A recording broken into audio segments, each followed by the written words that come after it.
يا طيبة يا طيبة يا داوى العيانة، اشتقنا لك والهوى نادانا، والهوى نادانا.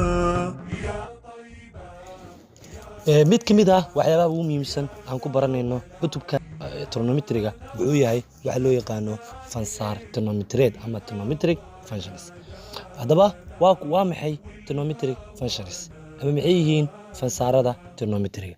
Ogaada fansaarada trigonometriga uu leeyahay ilaa iyo waxay gaarayaan 6 ay gaarayaan, waxayna kala yihiin sin function oo loo soo gaabiyo sin, cosine function oo loo soo gaabiyo cos, tangent function oo loo soo gaabiyo tan, cosecant function oo loo soo gaabiyo cosec, iyo secant function oo loo soo gaabiyo sec, iyo cotangent function oo loo soo gaabiyo cot. Haddaba ogaada 6dan trigonometric function ama fasaaradan uu leeyahay trigonometrigu waxay value ama qiimo yeelanayaan marka angle ama xagal la raaciyo. Okay, waxaa dhahna haddaba waa maxay? Haddaba waxaan baran doonaa videoga inta ku guda jirtiin waa maxay relationshipka ama xiriiraadka ka dhexeeya 6dan trigonometric function.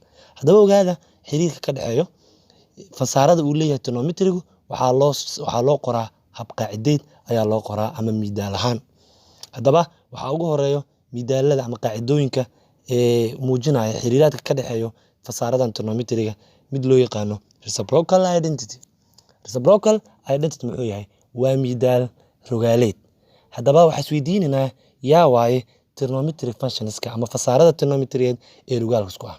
Haddaba ogaada laba trigonometric function ama laba fasaar trigonometriyeed waxaa dhahaynaa waxay isku yihiin rogaal ay isku yihiin dhahaynaa waa haddii taranta ama isku dhufashadoodu ay noqoto hal ay la ekaato. Haddaba waa kuwee marka kuwa reciprocal isku ah ama waa kuwee trigonometric functionska ah ee reciprocal isku noqonaya. Okay, waxaa trigonometric functionska reciprocal isku noqonaya kow ka ah waxaa loo yaqaano sin iyo cosec. That means waxaa loola jeedaa sin haddii rogaal lagu sameeyo waxay noqonaysaa 1 over sin. 1 over sin-na waxay la ekaanaysaa cosec.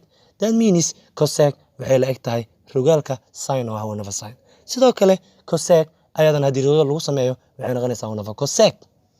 Su'aalaha hadda angalka aan ku hal qabsanayno waxaa waaye angalka la yiraahdo a. Cosec a haddii rogaal lagu sameeyo waxay noqonaysaa 1 over cosec a. Waxayna la ekaanaysaa sin a ayay la ekaanaysaa. Taasoo macnaheedu tahay sin waxay reciprocal u tahay waxa loo yaqaano cosec ayay reciprocal u tahay. Ama waxaa dhahaynaa waa midaal rogaal wadaageed. Sidoo kale waxaa jirta iyadana cos iyo sec inayna yihiin ama ay leeyihiin ama ay wadaagaan midaal rogaal inay wadaagaan. Okay, oo macnaheedu taa marka cos haddii la kala gediyo waxay noqonaysaa ayadana 1 over cos. 1 over cosna waxaa la mid ah sec ayaa la mid ah. Waxaa taa la mid ah haddana sec haddii lagu dhaho waxaa u qortaa rogaal ahaan iyadana waxay la ekaanaysaa 1 over cos. Sidoo kale waxaa dhahaynaa ayadana sec a haddii la kala gediyo waxay noqonaysaa 1 over sec a. 1 over sec a-na waxay la mid tahay ayadana cos ayaa la mid.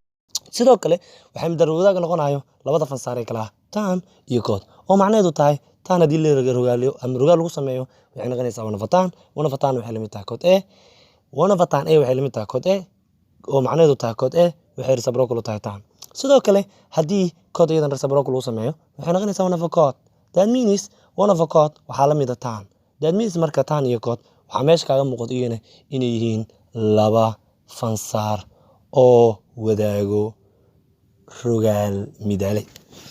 Okay, haddaba qodobkaas markaan ka baxo qodobka xiga ee isagana aan rabay inaan bidhaamiyo maxaa ka mid ah waxaa kaloo relationship ama xiriiraadka ka dhexeeya 6dan trigonometric function tilmaamaya identity ama qaacido loo yaqaan iyadana quotient identity. Quotient identity maxaa waaye?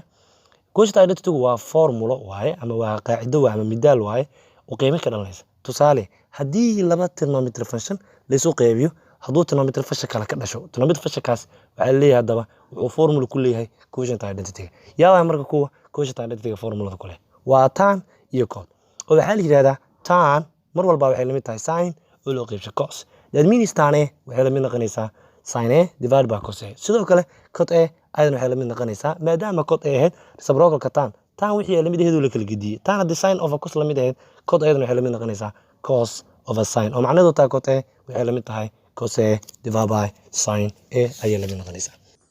waxaan rabaa daawadayaasha ila socdo iyo dhageysanayo inaan su'aal weydiiyo.